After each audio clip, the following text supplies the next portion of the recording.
प्रिय दर्शकों, आपका अपने YouTube channel AIIMS Gill blogs में स्वागत है। आज हम आपको करम सिंह शहीद के विषय में बताएंगे। शहीदन मिसल के संस्थापक बाबा दीप सिंह जी शहीद की शहादत के बाद मिसल की देखभाल कर रहे सुद सिंह के साथी करम सिंह उनके उत्तराधिकारी बने। वे लाहौर परगने के मराना मरहाका गांव के निवासी सिद्धू जाट चौधरी बीर सिंह के पुत्र थे। सरहिंद के जैन खान की हत्या के बाद सिख सरदारों ने आसपास के इलाकों पर कब्जा कर लिया।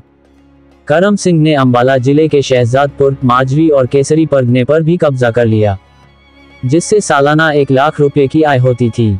रानियावाला के नवाब जबीता खान दमदाना साहिब के पास अपने क्षेत्र पर शासन कर रहे थे। उनका सिखों के साथ लगातार युद्ध चल रहा था। उन्हें शांत करने के लिए उन्होंने दादू, धर्मपुरा, रामपुरा, तालोकेवाला, केवल और हुना पक्का सहित 12 गांवों को गुरुद्वारे के नाम पर स्थानांतरित कर दिया। करम सिंह ने बाद में रन्निया, दमदमा, खारी, जरोली, फैजुल्लापुर और आसपास के इलाकों पर कब्जा कर लिया। वे केसरी में रहते थे। उनके भाई धर्म सिंह को शहजादपुर दिया गया। धर्म सिंह की मृत्यु निसंतान हो गई। धर्म सिंह की मृत्यु के बाद उनकी विधवा माई देसाओं को जीवनयापन के लिए बड़ा गांव दिया गया। करम सिंह खुद शहजादपुर चले गए और धर्म सिंह की विधवा माई देसा को अपने विवाह में शामिल कर लिया। माई देसा की मृत्यु के बाद उनकी संपत्ति भी करम सिंह के हाथों में चली गई। करम सिंह के समय में 404 सिखों की एक टुकड़ी 2 तोपों और 10 जमदूरों के साथ दमदमा में तैनात थी। नत्था सिंह इस जगह के मुख्तार थे। करम सिंह के आदेश पर उन्हें बदल दिया गया। जब 1768 में जलालाबाद लोहारी के नवाब हसन खान द्वारा विवाहित बेटी को जबरन जब्त कर लिए जाने की शिकायत पर सिख सेना ने करम सिंह शहीद की कमान में जलालाबाद पर चढ़ाई की, जो लड़ाई में सफल रहे। नवाब को एक खाट से बांधकर जिंदा जला दिया गया।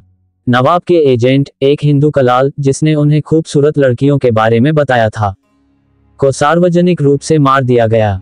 ब्राह्मण की बेटी को उसके पति को वापस कर दिया गया और सरदार ने देखा कि लड़की द्वारा पकाया गया भोजन उसके पति के गांव के सभी ब्राह्मणों को परोसा गया।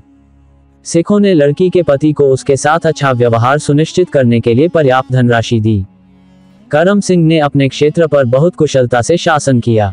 उन्होंने 30 साल की अवधि के लिए बनखंडी और बरथा जवई, सहारनपुर जिले में के परगना को अपने नियंत्रण में रखा, जिनकी सालाना आय 1 लाख रुपए थी। 1779 के अंत में करम सिंह करनाल में राजकुमार अब्दुल अहद के शिविर में पहुंचे और 2 घोड़े तथा कुछ अन्य उपहार भेंट किए।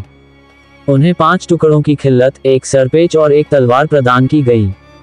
बघेल सिंह करोड़ सिंहिया और साहिब सिंह खुंडावाला सहित कुछ अन्य सरदारों ने भी राजकुमार से मुलाकात की। ये सरदार शाही शिविर को जीत रहे थे, आंशिक रूप से राजा की सेनाओं की सहायता से अपने विरोधियों को कुचलने के लिए, और आंशिक रूप से पटियाला के राजा के क्षेत्र को लूटने के लिए, जिसके प्रभुत्व से वे चिढ़ रहे थे। मराठों के साथ अपनी सांठगांठ के कारण पटियाला के दीवान नानुमल शाही अनुग्रह से वंचित हो गए। जब वे करनाल से लौट रहे थे तो उन्होंने अपने दुश्मनों द्वारा उनके विरुद्ध किए गए सभी कारनामों के बारे में सुना। उन्होंने पटियाला वापस लौटना उचित नहीं समझा, जहां उन्हें केवल कारावास या मृत्यु की उम्मीद थी। इसलिए उन्होंने सरदार करम सिंह शहीद के पास शरण ली। शहीद मिसल की सेना में 2000 घुड़सवार शामिल थे। करम सिंह की मृत्यु 1794 में हुई। अपना बहुमूल्य समय निकाल के हमें सुनने के लिए आप सभी का धन्यवाद। अधिक जन्म साखी और सिख इतिहास को सुनना जारी रखने के लिए हमारे साथ जुड़े रहें। वाहेगुरु जी दा खालसा, श्री वाहेगुरु जी दी फतेह।